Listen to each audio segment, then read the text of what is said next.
Simon, thanks for joining me. It's lovely to be here. So I will start, as I always do, with the question: if we rewind to a young Simon growing up on the mean streets of Westminster, is that right? Well, actually, I was born about 100 yards from here. Because St George's Hospital used to be on the corner of Hyde Park Corner. Okay. So this is your manor. So this is my manor, yeah. So yeah, if someone had asked you, what would you like to be when you grow up, what would you have replied? I would have written to the BBC when I was 13, and I would have written to them and said, how do I become a record producer? Really? As young as 13? Yeah. Okay. What was the inspiration behind wanting to become a record producer? Because I walked into my school, and the school had a tape recorder. And the tape recorder told me, I just went, oh, that's my future. And that was easy. Was it a multi-track, like a 4-track? It had 4-track at that time. Yeah. Did you record anything on it? Oh, yes. And then I had a Casio FX 502P calculator that you could actually make tunes with. Right. Which was my first sequencer. A calculator? Yeah, calculator, yeah. What was the first thing you recorded, can you remember, on that 4-track? It was terrible. Undoubtedly, it was terrible. But it didn't matter. The fact was you could record, this is a reel-to-reel tape recorder, and you could do this thing called overdubbing. So you could add more terrible instrumentation on top of each other. And that, so effectively I recorded from one track to another track, and then I would add other terrible pieces of instrumentation, and my terrible song will get bigger and better as I went along. Nice. And what was your first introduction to music? When did it begin? Oh, music's been in my family. Being a musician wasn't considered terrible. My dad was a scientist, and my mum was a mum. But we had, for instance, my great uncle was a musicologist, and therefore there was an idea that music was actually a proper job for people. Yeah, it's an interesting concept because I grew up in the north, and music was never considered as a proper job. And I was speaking to Jeff Russo and put it to him, and he was almost offended that people wouldn't believe that music is a proper job, because obviously people don't understand what goes into it. But that's interesting that obviously your dad was a scientist, but yet the arts ran strong. Yeah, I mean that was. But even he used to play the piano. And my mum played the piano. She still plays the piano and the cello and so on. And there was music in the family, but my thing was the recording studio. So I went to college in Manchester, and because I had the BBC letter that I'd written when I was 13. They had told me, well, they thought I meant radio producer. So they said, you need a technical degree. So I then changed what I was going to do to go and do electronics in Manchester. But I rapidly discovered that I didn't want to do electronics as a degree, but I did like booking bands and having a good time in Manchester, which was the time of the Hacienda. And so I was member 348 of the Hacienda or something like that. And it was a good time to be in Manchester then. Yeah. So you changed your course to do something more technical, because that's what the BBC had told me when I was. Okay. Yeah. And where did that progression lead then? So you finished your degree. I went down to London, convinced that I was going to be a rock star, and went to a tiny studio in Mount Pleasant, and started recording demos. Then persuaded the guy who was running the studio that he needed someone to run the studio for him. So I became the studio manager, which paid me 25 quid a week, if I remember rightly. It was a fortune. But it gave me free studio time. Then he bought one of the very early music computers. And that's what transformed everything, because I don't think when I use computers at all. That's my skill. I play studio, I play anything to do with a music computer is completely easy for me. And I started working on it with this, and the people who sold this thing recommended me to a record producer called Trevor Horn. And so I went to work for Trevor, programming his thing called the Synclavier, which was at that time the world's most expensive music computer. more than most people's houses. And I started working in the Synclavier, and I started doing records, big records. And then at some point, I started doing jingles and TV music in England. But there was a point where an American producer saw me using the Synclavier and said, "You should come to LA." So I moved to LA and became a session musician, went back to my day job, and then it moved on from there. Yeah. Funny, Trevor Horn, so I remember an interview with Trevor, and he said something along the lines of a piece of music should always have at least 3 hooks, which is something that I've always carried with me in terms of, particularly on choruses, is like creating those 3 different earworms. Is there one particular thing that you can think back that you learned from working with Trevor? It was the never ever settle for what you think is good enough, which is something also that I learned again later. But he would try 40 different variations of something to come up with what he felt was best. I thought Trevor's great skill was understanding what the best option was. So there are a lot of people, if you give them 30 or 40 choices, will not come up with the right solution. And Trevor would definitely always find the best solution out of all of the ones that we were presenting to him. Interesting.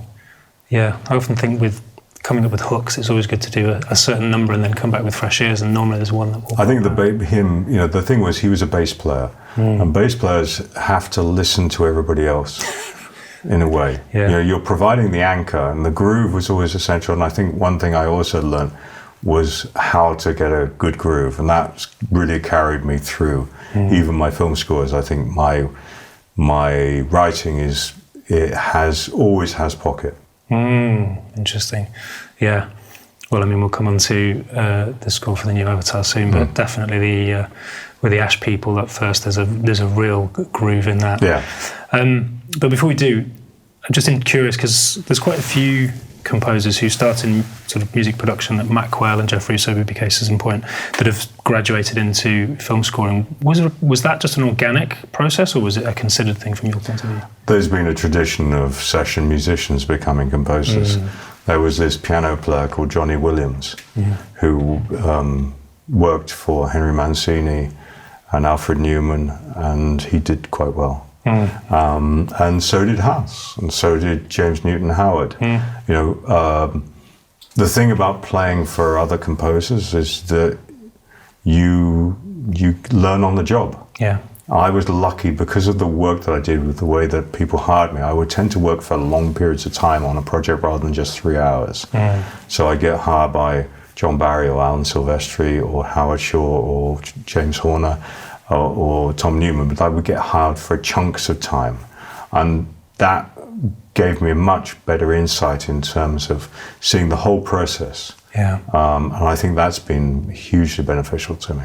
So when you were working as a session musician, top liner, were you working on commercial record productions as well as film scores? I've done hundreds of records. Yeah, I started doing records initially. Yeah. And so when I was in LA, I think the first big record I did was the Bodyguard soundtrack. For which Whitney. You did some programming on the... Yeah, so I did, so the Whitney stuff. Then from that, there was Celine, who, when I first met her, was 19 years old and French Canadian and didn't speak English. Had she done the Eurovision by that point? She would have done Eurovision, but I met her after that. But she... and then, so it was the Celine records of the 90s, Tony Braxton, Michael Jackson, Quincy Jones, Madonna, lots and lots of records. Inspiring people. And then, and the thing was that I would get to spend a good chunk of time on this stuff. And it was, the first film stuff was working at the end of Dances with Wolves with John Barry. And then John and I became friends. I did Chaplin with him and some other projects. And then Alan Silvestri came after that, along with that. And then I think Howard Shore, James Horner, obviously. And so, that's the sort of evolution of my life. Yeah, that's amazing. I think going back to the same question I asked about Trevor, working with such an incredible array of composers and producers. are there some sort of particular lessons that you learnt working with them that you've always remembered and bring with you today? I think the thing you learn is that I was lucky that I worked with thematic composers. My writing is thematic. And if you look at any of them, if you look at Alan Silvestri, you look at Howard, you look at Tom, you look at James, all of them, and obviously John Barry, they're all, theme was always important. And using that emotional connection of using theme and resonance through a score is something that I think I've learned and I've carried with me. The other thing is adaptability. If you take someone like Alan Silvestri, he's got a superb ability to adapt to the picture in very, very sophisticated ways of changing things on a dime. And so that was something that you really, you learn that tempo can make a huge difference to a cue, how you use key changes to give emotional tweaks. All of those things come, from the work that I've done for others. But then what's important is hopefully I have my own style. That style takes some time to come through, I think, for anybody. And one thing I'd say to young composers is don't sound like anybody else, try and sound like yourselves. Yes, that's a theme that's come up a lot in the last few months, is this idea of being authentic. And actually, many composers feel that in doing so, it's been a game changer and that things have opened up for them, because rather than trying to second guess what somebody wants or trying to sound like somebody else, you just go with what excites you and what feels right in that moment. I do remember, I'd give masterclasses around the world, and there was one point where the professor presented me with his 4 or 5 top students, and there were 4 of them who were fabulously sophisticated demos that all sounded a bit like Hans. Okay. And the 5th was complete mess, but sounded completely unlike anything I had heard. And I chose that one, and the professor saying, but this is obviously so much better. I said, no. So why would you hire this guy, or because when you can hire Hans? Yeah. With this has a unique identity. Yeah, absolutely. And just quickly on the subject of thematic scoring, because it feels like maybe in the last 10, 15 years, scoring's become less thematic, maybe a bit more sort of drone wall of sound. And I'm always interested in why that is. Have you got any hypothesis on why that is? I think the tools do this, but more importantly than that, it's directors. There comes a point when directors look at somebody, for instance, you take, Johan Johansson. There was the point when Sicario came out. That score became the temp of choice on so much stuff. The descending double bass sound. Yeah, and so on. And once that occurred, then everybody thought, oh, that's cool. And you can hear it. I can usually tell, oh, that's been temped with Pirates of the Caribbean. Okay. That's temped Sicario. That's temped with Inception. That's in, and so on. You can go and sit there and because what I think people don't understand is that film composers are servicing the film, but they're also servicing the director and the director's choices, whatever he or she wants in terms of music. You're not there to write your own score. You're there to write the score for the film. And the film is meant to define how the music should be. But that's also something that the director is going to give you the indication about where you should go. And there are any number of times when every composer has been in a situation where they are forced to write something that the director wants, even if it's wrong. Yeah. Is that something you wrestle with? Compromising? Yeah, I mean, with Avatar, I don't have to worry about that because I have a director who desperately cares about music, but also desperately cares that it's thematic. He really understands and really wants that thematic connection, and he believes in it. The drone scores, I have absolutely no problem with drone scores if they service the film. if you take Johansson's work on Sicario, it gave this sense of dread. It gave this sense of just palpable tension. It's when you're using it because you're trying to evoke the same thing in a film that maybe doesn't have that, then that's my problem. My issue, the thing I think is that why themes work is that they provide resonance. And if I use a theme at the beginning of the film and then bring it back at the end, you will subliminally remember why you heard it at the beginning and why that. Hopefully, this film, this using that theme at the end in the same context, reminds you when, what happened at the beginning, and that's something that I'm constantly trying to get resonance through the score. Yeah, well, that's probably a good time to start talking about Avatar: Fire and Ash. Just before we do, though, go back to the second Avatar film, which was the first time you scored it. Was there a sense? Obviously, following in James Horner's footsteps, did that add extra pressure to the project in terms of doing it justice and being a homage to him or not? What, following on with one of the world's greatest film composers? Yeah. No, there's no pressure at all. No pressure at all. You seem such a calm person. I was wondering whether you just sort of took it within your stride, but I imagine it was... I think I was probably the right person to do it. Because I'd been part of Avatar 1 for pretty much the whole year of when we were scoring it. My job was the non-orchestral side of it. So I'd developed all the sounds of the glowing forest and some of the rhythmic side had all been stuff that I'd done for A1. So I'd understood the color of Pandora, the musical color, and because that's important because Avatar, the score in Avatar is different in that you have the emotional journey, but you also have to give that sense of planet. You're on a different planet. And you have to have a score that we had defined a sort of textural language. Obviously, I needed to bring that textural language into A2. I also understood Jim, and I think that was essential.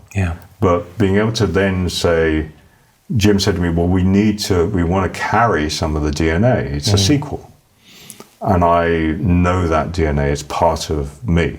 And, I suppose you'd help create it, hadn't you? Yeah, so I could say right then, but then the child looks different to the parent.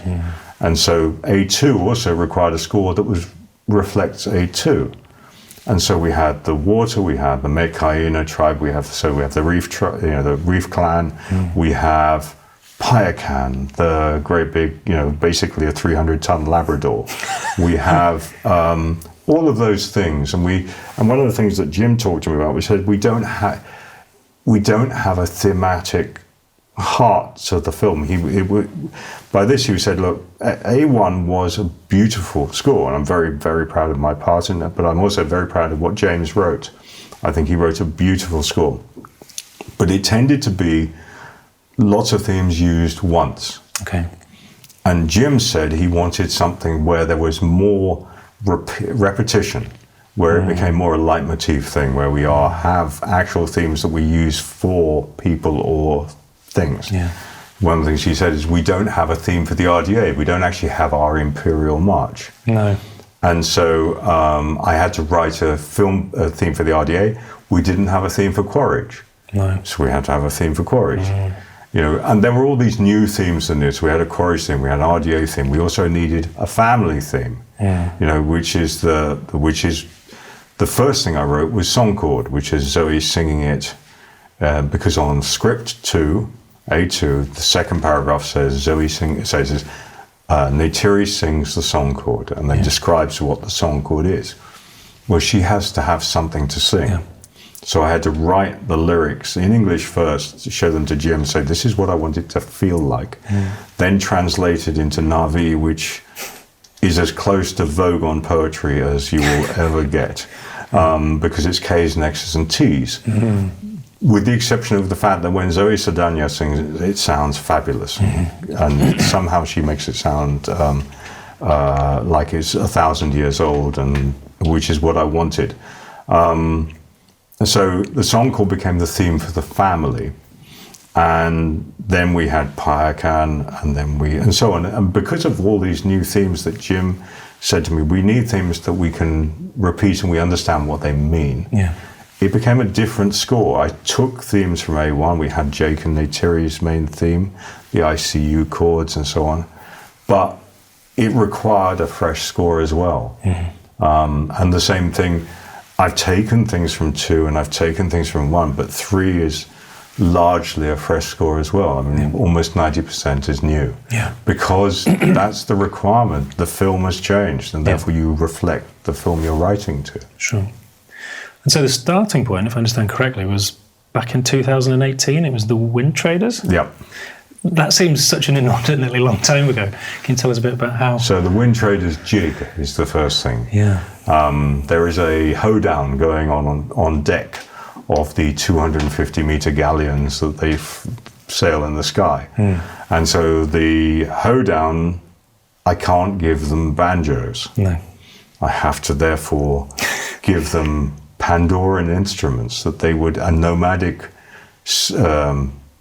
I would say seafaring, but skyfaring clan is going to be actually using. So I sketched out instruments that I thought they had to feel as if they were nomadic, that they would be carried on as part of the ship. They were strapped down and so on. So I designed them to look a bit like ship's rigging and things like that for the stringy things. And then the drums, I made them have, using the skins that were made out of the sails. Yeah, okay. Things that you would do because you're using the right materials for what they are going to use.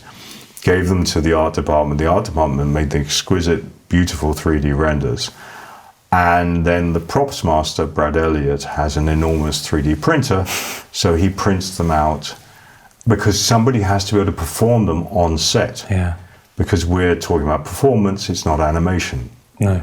So the instruments are then performed on set, and I use the sound of those performances in the score. Wow. So designed, produced your own instruments, and then actually sampled those same instruments and used them in the score? Yep. Wow, that's incredible.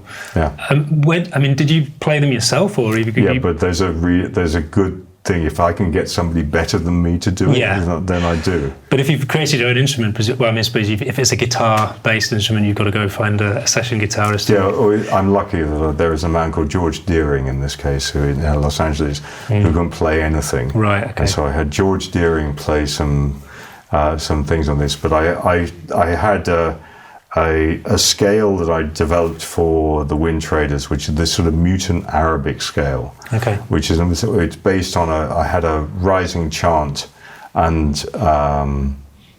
their lyric was something about dance in the wind, if I remember right. So I'll have to remember the full lyric, but it's in Navi, and so I'd written them a chant. And I knew the chant was working when the stunt team are singing it. But we have that, and then I used that scale, became the basis when I started writing the score, which I started about 2.5 years ago. Right. The Wind Traders theme is based on the same scale. Yeah. And it has this sort of Arabic feel. And that's something you can that's play? Sort of like it's this... right, and so then... And that's I wanted it to have that big epic feeling, of scale, and there are very few times you get to actually write a good old swashbuckling theme. Yeah, absolutely. Yeah. Well, it's quite rare to be able to design your own instruments, I imagine, as well. Yeah. I mean, I think it's something pervasive with a lot of composers there. They're always looking for interesting new sonic textures, but to actually go out and create your own instruments is... We don't...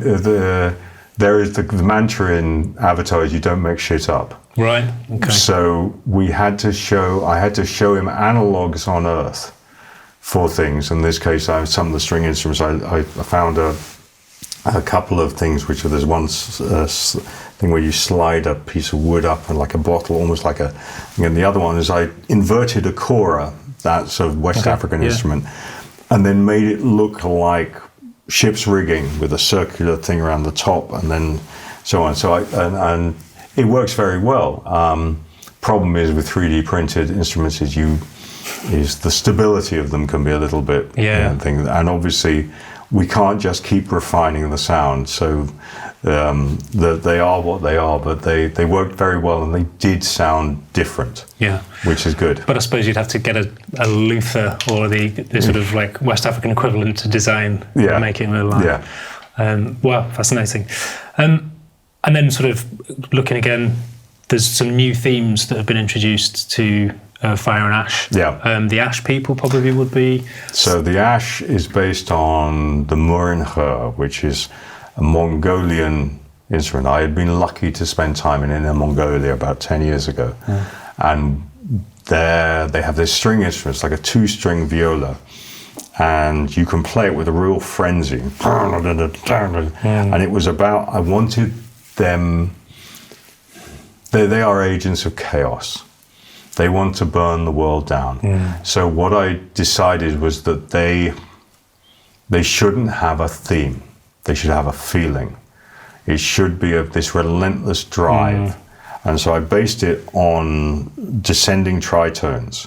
So you got this, right? The devil's interval, right? And that with the Murinhers became the texture, and so down, and because I put the slide down, it's a slid thing. Yeah.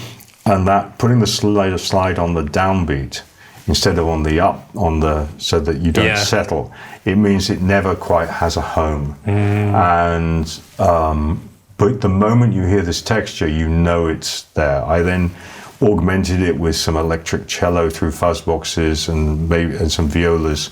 We tried some various things, but the core of it is this Murinhe texture. Well, and the first time we hear this is is in Mach 1 Q. Yeah. It's epic. I mean, it's 9 minutes or something. It definitely, there was a lot of notes. Yeah, I mean, it was incredible. And so the Murinhe, is it quite a low frequency? So it's a viola. I start with a thing which is I did a synthetic texture, because the thing about the Ash is suddenly I could use things I'd never used before. Okay, so you go to synths. So I've got this sort of... That becomes a thing that's... Right, I wanted that sense, and that is based on something that I do with Varong's theme later, where she has a vocal theme, which is so the thing like that, and that goes with it. And Varong is this sort of seductress snake charmer thing. Yeah. So I did thing with the vocal for her, but I wanted always this idea of that you never knew where the home was for the Ash. Yeah. And that musically it was just this. I went back to my days of being a pretend punk, and I wanted that absolute and actually rhythmically in terms of the drums, this is the first time I used like a hybrid kick and snare. So there's actually bum, pa-dum, bum, pa-dum in there. It's meant to just keep driving, and they're not meant to. It's not got this organic sense of place. It's meant to be the exact opposite. Yeah. Okay. Nice. Yeah. I mean, it works very well. And just when you're playing it there as well, it's as you say, those themes that throughout. It's like when you're finished, you take the themes with you and you carry them on. Yeah. And it's funny as well, because Seductive. It's strange. There's a little bit of a moment, because I remember watching Roger Rabbit as a kid. I've been very attracted to Jessica Rabbit, and this sort of weird thing in Fire and Ash as well, where I find myself being attracted to CGI as well, obviously played by Tony Chaplin. Yeah. But yeah, it works incredibly well. And so, any other themes in there that I suppose the Wind Traders? We've got the main theme is what I call the future and the past, which was originally sung by Zoe on set. That's at the end of the. I left it there because I wanted people to understand where the theme had come from. And she sang it, and there's a lyric, and in the lyric is the idea of the future and the past. And she's singing about the family and about the sense of initially she's talking. It was meant to be a sort of memorial song, and that became this.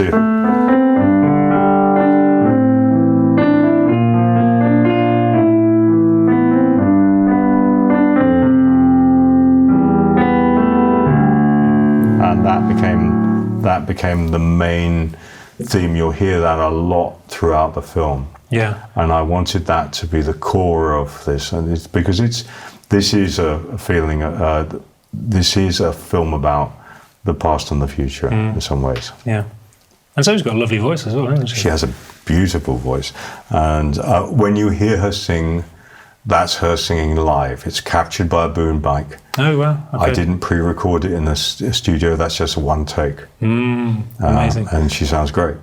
And have you found that in terms of record production, that this is another thing that keeps coming up, is that quite often that initial moment when somebody's demoing something, I think with Adele quite often it's her initial demos that end up making the final cut, because there's a sort of magic in that moment when it's been done for the first time. I think yes. I think it's different.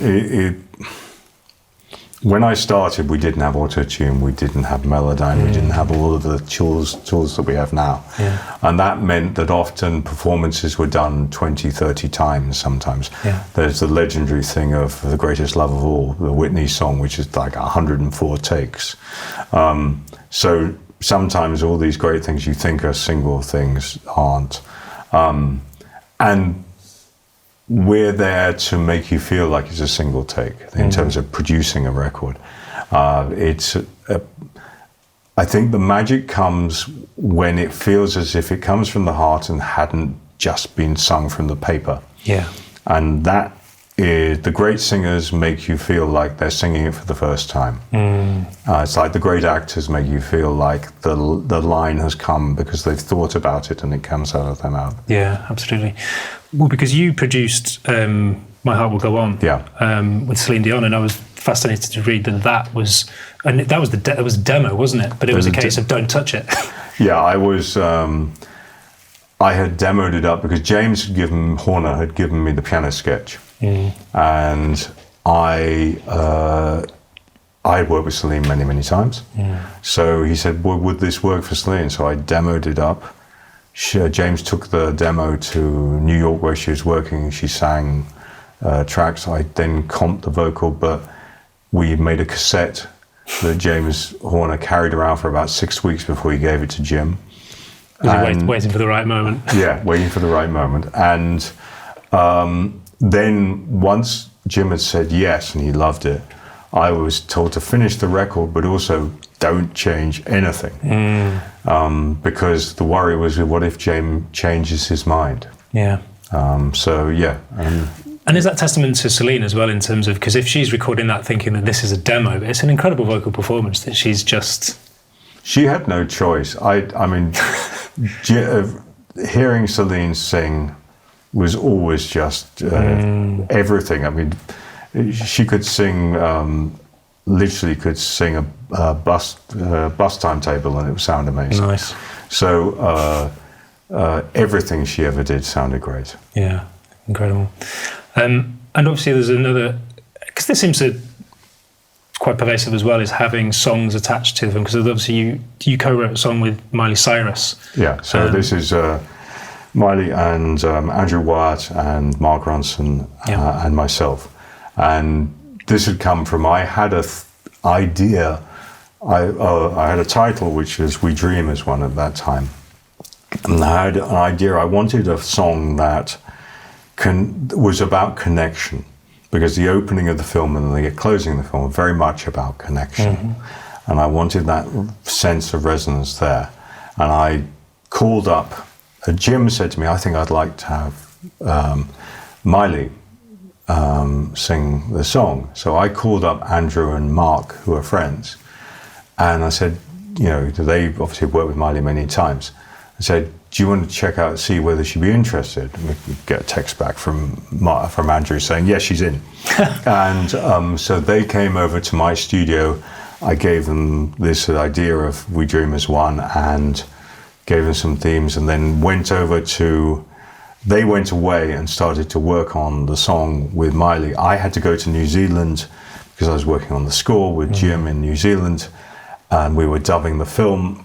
They would send me stuff. I would then do things to bring it into the film so that it felt connected to the film. Because obviously a film score, a film theme has to feel as if it organically flows out of the thing. Yeah. And I'm very proud of where we are. Yeah, it's beautiful. What are some of the sonic textures that we're hearing in Fire and Ash? Fire and Ash has, obviously I've talked about the ash, this sense of that string-driven thing with the Maureen Hearst. I'm also, because of the ash, I meant that I could actually use synthesizers in a more overt way. I've not used those before because we tended to do more organic stuff. There's always been this sort of like rhythmic approach, this triplet rhythmic approach that's often used. I use for the Mechina and for the sort of more organic avatar-y things with the bum, that sort of thing like that. Then we're opening out because the textural language, when you have things like fire to deal with, you want to have some clarity, you definitely have to open out the world. And therefore I was given more freedom to actually go from that more organic template that we've always had for 2 and for 1. And that gave me the opportunity to really sort of go into new areas. Because that was probably where you started out, was doing a lot of synth programming, was it? So it's bringing back that love of synths. So in A1, for instance, that was my job. So all of the Glowing Forest, the Gamelan sounds, was my textural thing. I did the non-orchestral side of the score for Avatar 1. And so we always had those things there anyway. And I'm still using some of those patches and those textures from there. But this one became a bit more primary in nature. I would say it's a more robust score in some ways than 2 and definitely than 1. Because we have... There's a heck of a lot going on screen. Yeah, absolutely. It's a visual feast, isn't it? Really? Because I didn't see the second Avatar. I saw the first one and loved it way back when. I never saw the second one, and then watched this one and was blown away. It's visually stunning, and 3D's come on a long way since I last saw something in 3D. But I think the score reflects that as well, because, for example, the Magwan action sequence.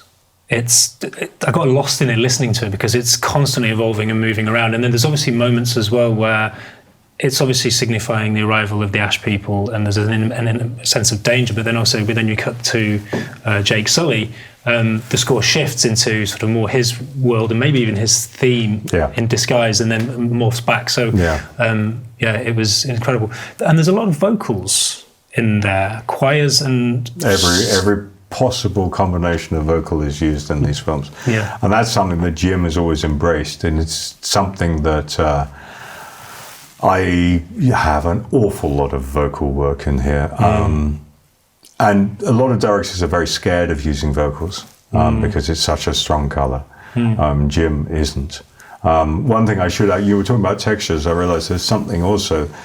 I went a lot wider and a lot more immersive because of what we can do in Dolby Atmos now. We're doing a lot of things where we're moving it into the cinema, and if you get to listen to the Dolby Atmos mixes on things like like on Apple Music or on Tidal and so on, any of the streaming platforms that actually provide you with Dolby Atmos, that's actually how I want it to sound. And I really went into town with using 3 dimensions in terms of the music. Well, I suppose that's the reason why this should be seen in the cinema, because obviously the sound system is going to be infinitely better than anything, than most people have got at home. And in terms of the vocals, are you using sort of local choirs, or are you sort of going to sort of the South Pacific? I have a South Pacific choir that I use, the Pacific Connection Choir, which there were 9 singers I used from them who were fabulous, and they had a texture that was undoubtedly felt like it came from the South Pacific and wasn't session singers. Had a natural lilt and a natural flow to it. Then I'm using, I think I have 9 specialist solo singers, or in groups. For the small scale, there's the Navi voices, and so we have different combinations of voices.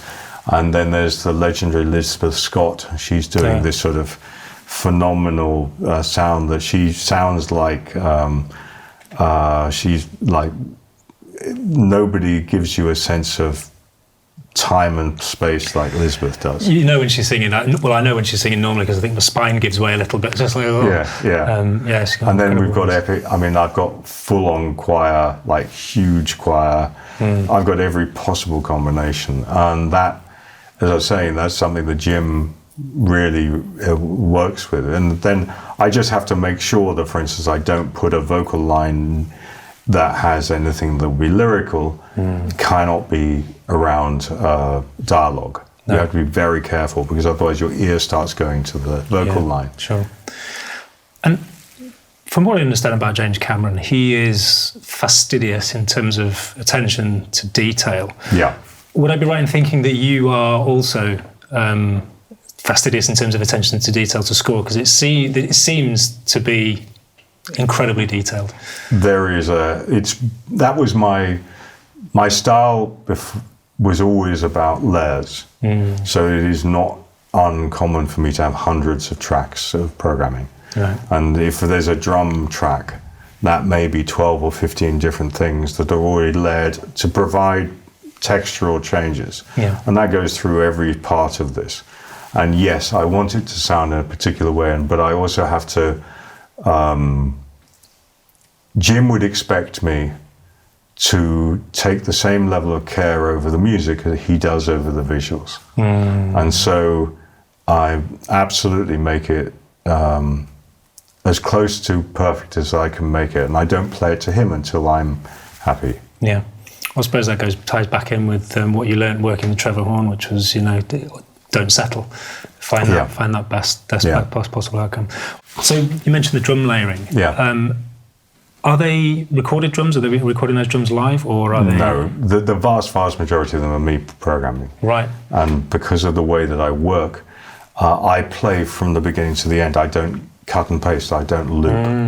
And that's just a byproduct of the fact that I started working with a computer that didn't allow copy and paste. Yeah. So I had to play stuff. So if you took, say, Unbreak My Heart, the hi-hat had to be played from the beginning to the end. You could drop yourself in, you could do that, but it would be an organic performance. Yeah. Okay. All the drums on those sort of records I would play from the beginning to the end, and they would evolve. So that, because I learned that, because I had to do it, because I had no way of copying 2 bars and repeating them, that became the way that I worked. And so what I will do when I'm layering sounds is, let's say I need some big drums. I put in a first performance of something and I will play it, and then I will play a second one, but I won't copy and paste. I will now play that again, and there will be variations between the two, and I start to work against the other, so that one may be pushing forward, one may be dipping by, and so you have flow and you have organic feel, but it still has the groove that I want, because I believe that if I can get head bob, that works under all circumstances. If there is a sense of that, then I can get you to feel something better. Yeah. Well, I suppose when you're programming, you're not limited. You have that performative element, and you can feel that performance. Because I always think that the performance is such a huge part of anything, whether it's a vocal take or a drum take or anything. Do you do a similar thing with synths in terms of, because obviously when you're recording real instruments, there are infinite variations in the room in terms of physics and the environment and the instruments and the way they're played. Yeah. With synths, obviously, it's different, but do you then also look for those very subtle variations in synth programming? Yeah, so I'm building sounds constantly. All of the sounds will be, even if I find a patch I like, it then gets tweaked to be right for that cue. Yeah. Part of the things I will do often is put micro pitch changes in there. Yeah, so that as I'm playing, that maybe I'm doing something where the pitch is going slightly sharp when I play harder, maybe a tiny bit down when I'm playing softer. Maybe the timing is based on how I'm playing it as well. All of those things give it some organic flow, and so that it doesn't feel just like it's static. Yeah. And the reason that I want it to feel, I have a groove that I like. I mean, obviously everybody likes this, you know, the hopefully how they do. But in particular, I have a way that I want my grooves to feel. That groove translates to the orchestra as well. Yeah. That's the ostinatos, to the things I'm doing. Can you play that? Play the groove? Well, sorry? Can you play the groove on the piano? I'm trying to think of anything like that. But if I'm doing sort of like that sort of thing, which is a thing, that sort of thing is a something that it's a bum, and I'm looking for that sense of head bob and so on, and it will be then you have to then provide something that you then putting themes to tell the story, because especially on a big action cue like Manquan Attack, for instance, then what you said about the Jake's theme coming through, or I'll use Neytiri's, or I'll use Loac, or whatever I'm doing, that's to help you to tell the story of the action cue, because there's a lot going on. And if I can help the audience understand more about what's happening by thematically working with that, the two things happen. One is the audience understands the action better. Secondly, it's not boring. I'm not the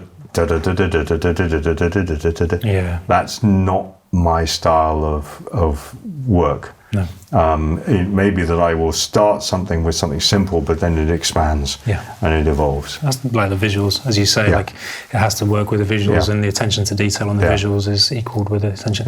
Well, the score is, you know, it's phenomenal. I've listened through to it several times now. And as in the cinema as well, I think, as you say, to hear it in Dolby Atmos is phenomenal, because throw in the sound design as well, because when you say sort of Payak, interesting that you refer to him as a 300-ton Labrador, but the bass resonance that you get out of the creatures is in the cinema is just like, oh my God, with the score as well. And if you actually look at the water that's resonating around them, those are those frequencies. They modelled the ripples based on the dialogue. Wow. This is Avatar. You don't That's make shit up. That's attention to detail. Don't make shit up. Keep it real. But also, like there is a, you can hear it in the score in the album better than you can on the film. But there's a cue called Tulkun Council, and the opening you can hear this resonance overtone. What I took was there's this two-tone whistling texture that Mongolian singers do, the tuba thing. And they harmonise with themselves. The high stuff I separated out, and then I took it down like 3 octaves, then processed them, and then started making textures out of those. And that's part of that texture, because I wanted the sense of for instance, the Tulkun, when we were getting the sounds together. This is early on in the Avatar 2 days. We had worked with a whale song specialist from the Scripps Institute at UCLA, and she had told us about how they generate sound. With the Tulkun, we knew that we had they'd modelled them with 2 swim bladders, and because there are 2 swim bladders, that gives you chance to make 2 notes, not the same. So I could then do things with them and so on. Wow! I mean, the attention to detail is incredible, isn't it? Yeah, it really is. Yes. It really is. And what about the music that's influenced you? You alluded earlier to your fake punk days. What are some of the music that you consumed? I always think the formative period, maybe from the age of 10 into sort of 20, the music that we consume there goes a long way to informing our creativity. What were you listening to? Are there any sort of seminal albums, particular bands, tracks that you remember? Well, there was the point when New Rose came out, which is by The Damned, and The Damned were my band. Right. I know everybody says that they were at the 100 Club to see the Pistols. I was not, but I did go to the 100 Club. I was pretty young and would sneak in, and I did see things like the Clash and the Stranglers, and there was all those bands like X-Ray Specs and stuff like that.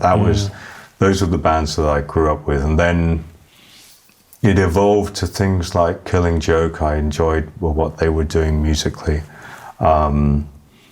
and it was so that was sort of my youth. But there was also one of the seminal things for me was actually there was a documentary done by Humphrey Burton on the BBC about the making of West Side Story, with Leonard Bernstein doing a new recording in New York with Kirita Kanawara and Jose Carreras. And that was like this amazing recording. It's an astounding thing. You can find it on YouTube.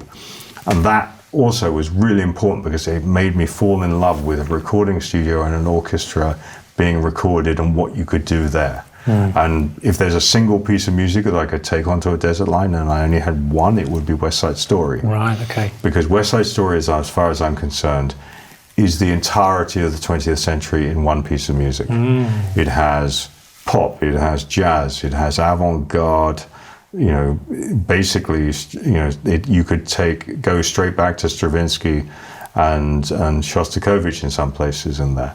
And it's got, you know, incredible variety of everything from Latin percussion, saxophones to augmented orchestra, singing huge tunes. It is astonishing piece of music. I'll have to revisit that with that in mind, because it strikes me that you've covered all bases with it. And what about visual media? What sort of things were you watching as a kid? As a kid, obviously we go to the movies. If I were to look at the movies that have really influenced me, the first Alien, when it came out, was something that I was too young to go to, but obviously snuck in to see. That Jerry Goldsmith is probably one that is like a huge influence on what I think Jerry Goldsmith's an absolute genius in terms of the work that he did. And Blade Runner 1. That if you look at Vangelis's score, what you can do with a single note, and what you could do with that score is still today something that I'm just in awe of what he did with Blade Runner. It is an astounding thing to look. And then you look at, there's some other synthesizer scores, because I was into synths. You know, so there will be like Witness by Maurice Jarre. Now, when we talk about Maurice Jarre, then we go to Chicago and you go to Lawrence of Arabia and so on, which were also just like, I go and watch Lawrence of Arabia. And if I was lucky enough, they did a reissue, and I got to see it in the full CinemaScope. And you just, that's like the most, it's perfect. There is nothing wrong with this movie. There's nothing wrong with this score. Perfection. Nice. Well, I'm conscious of time, so I think it's probably time to wrap things up, but I'd like to finish with some quickfire questions. The first one, it goes deep. What's your favourite biscuit? Bourbon. Bourbon? Yeah. Are you dunking that? No, you're taking off the top and then you're eating the chocolate off. Yeah, okay. It's the same approach with the cabbage, custard cream. Or an Oreo. Second question, what do you do to let off steam? I go and mountain bike. Okay, because I was wondering whether you actually ever get any time off. No, I don't. I haven't. I basically didn't get a day off from May till end of November. Wow, okay. And it's not going to let up anytime soon, is it? No, not at all. And where do you go mountain biking? Are you based in the UK? Well, it varies depending where I am. But there's out in Berkshire, there's the Swinley Forest mountain biking course. I go around that. Okay. And that's enormously fun. Or if I'm in New Zealand, there's Macra, which is astounding. And then in America, there is places I can go up to the Los Angeles mountains. So I go up and down a hill badly. Yeah, okay. It was good. It's a good way to let off some steam, I suppose. What's a little known fact about you? A little known fact about me. I wrote the Direct Line jingle. Really?